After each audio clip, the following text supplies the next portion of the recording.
Good morning, everybody, and welcome back to your Lunch Break Live. Today is Wednesday, and apparently Wednesdays in March mean that severe weather is coming.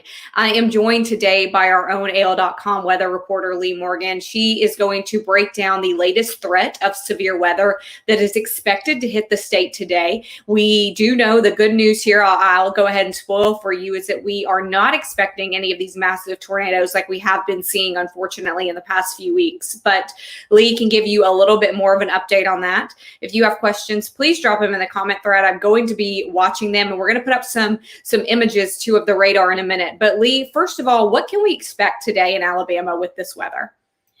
Well, we've still got the risk for a slight risk of severe weather, roughly from the I-59-20 corridor southward. And what a slight risk is, it's level 2 out of 5 levels, right? So last Thursday, we had a level 5, right? So this is a level 2, and it means there could be scattered severe storms. Now, so far this morning, we haven't seen widespread severe weather.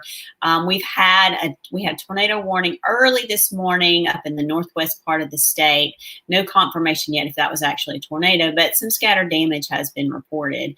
The big issue, so really from the I-59 corridor down into South Alabama, you guys need to be on guard today just in case, especially as the afternoon goes on, some of these storms could get stronger and become severe. Now, what they're looking for as the main concern is damaging winds, and hail and heavy rain.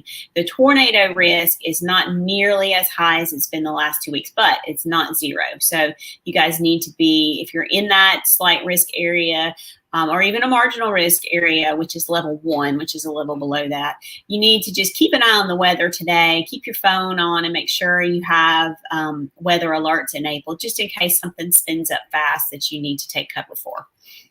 And we're going to pull up that map in a minute. I will say, Leigh, and I got to find the name of it. I had to pull up my phone. I downloaded a weather app from one of your recommendations last week. I downloaded the NOAA Weather Radar Live, and it does give you updates. And ones that I've been getting all morning have been flash flood warnings. Yes. I know flooding is something that we are really looking out for coming up in the next couple of hours. So I'm going to pull up a map here.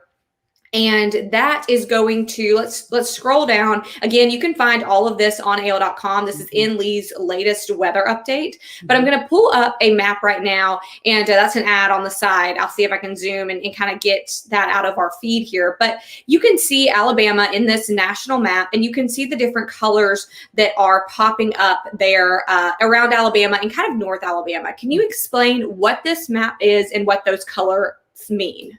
Sure. It's got all the counties highlighted with different various weather hazards. So right now, this is actually a little bit older version.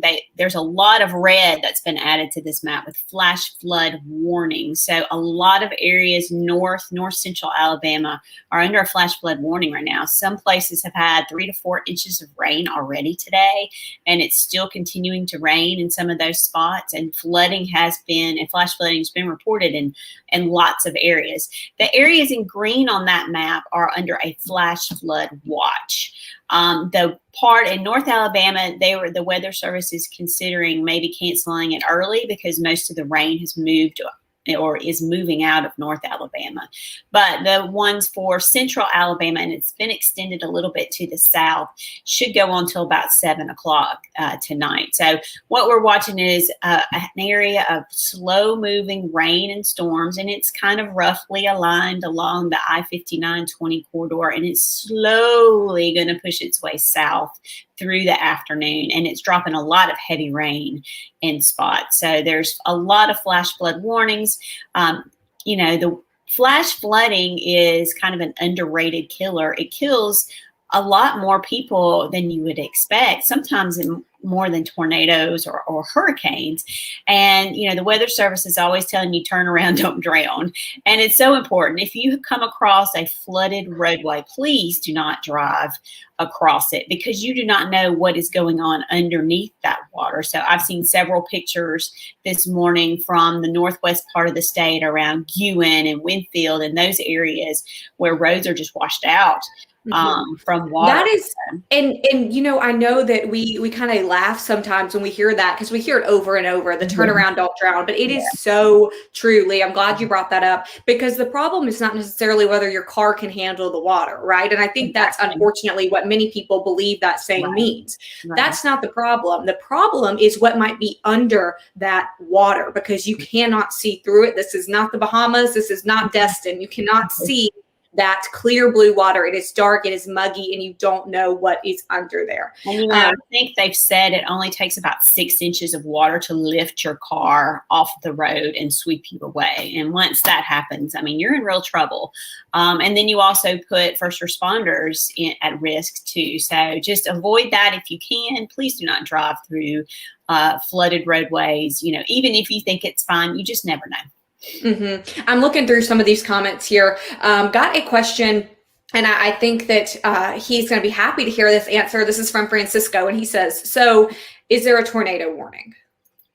Well, I haven't checked in the last few minutes because I'm talking with you, but there's no, I haven't seen any tornado warnings except there was one early this morning for parts of Lamar and Marion County. So that's long expired.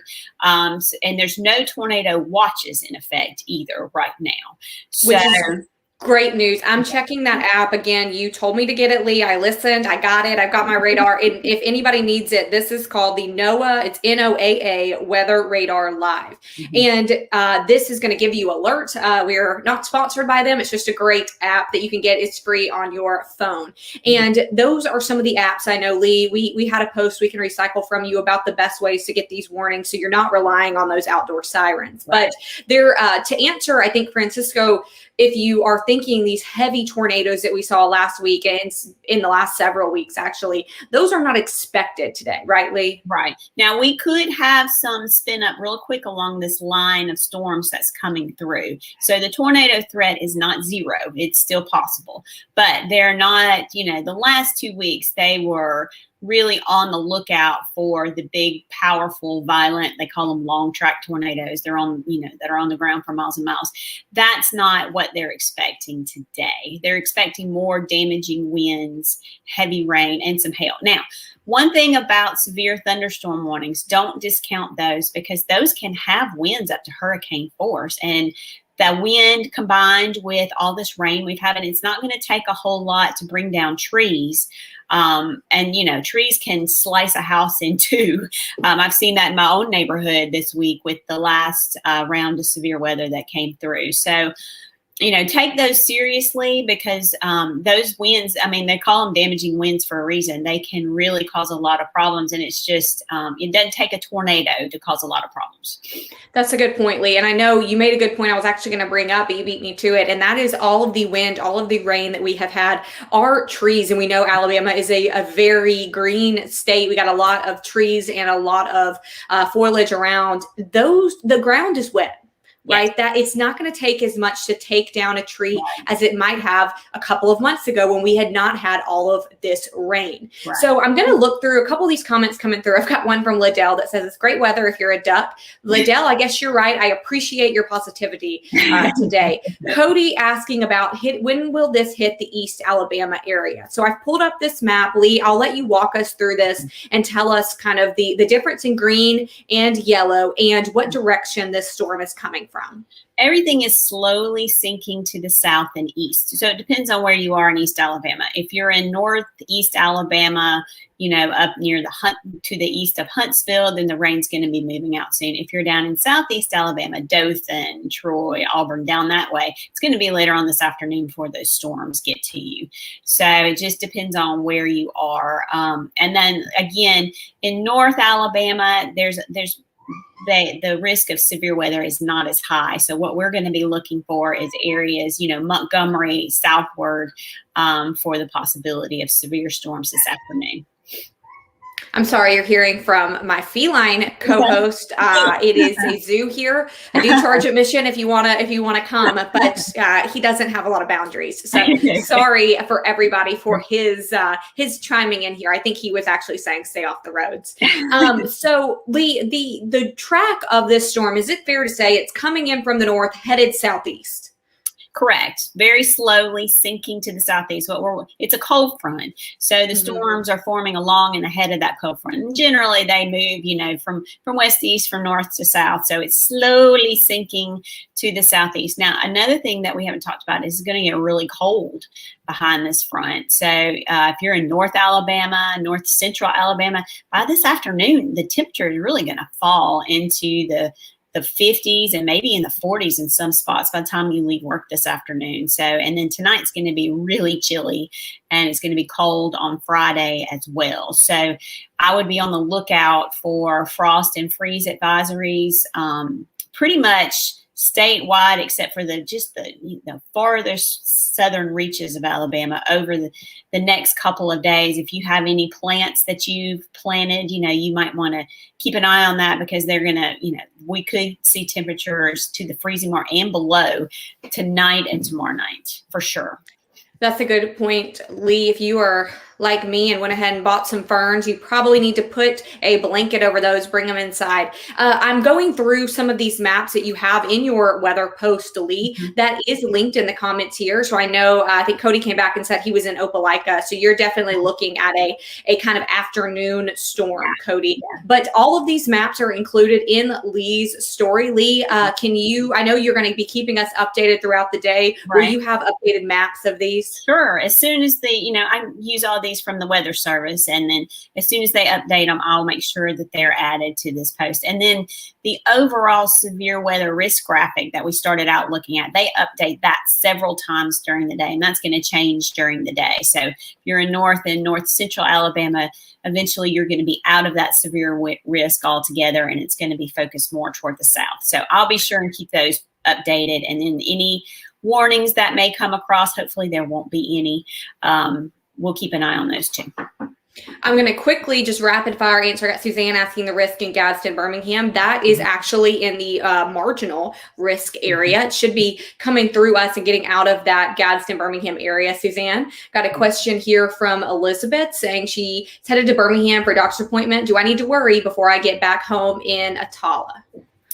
No, I think you'll have to be on the lookout for rain, which could be heavy, but the bulk of the heavier storms should be south of the area when you're moving. Got it. So fingers crossed, it should be okay. Just watch out for that heavy rain. And one other question I got from Tyler, I can hear the thunder outside my own house. Tyler says, what's the color situation? What is worse? So again, those maps are going to be in the story. You can see them, but I'll tell you, green is marginal. Yellow is a little bit higher, a slight, goes to orange enhanced, red moderate, and purple fuchsia, we'll call it, is high. Yeah, so that green is on the lower, you don't want that color. You don't want to see it. But the green is our lowest risk, I think it's fair to say, and yellow is slightly above that. Yeah, and what all that means is the coverage of severe storms they're expecting. So green, the storms, there could be some severe storms, but they're going to be isolated. If you're in yellow, that means they could be more scattered. There could be a few more. So that's what we're looking at for the rest of the afternoon. Got it. Leigh, thank you so much for keeping us updated. I know you will keep us updated on AL.com. Everybody can find that information in this comment thread. Everybody, please stay safe. And Leigh, again, thanks for keeping us updated. No problem. Thank you, everybody, for watching. We'll see you tomorrow.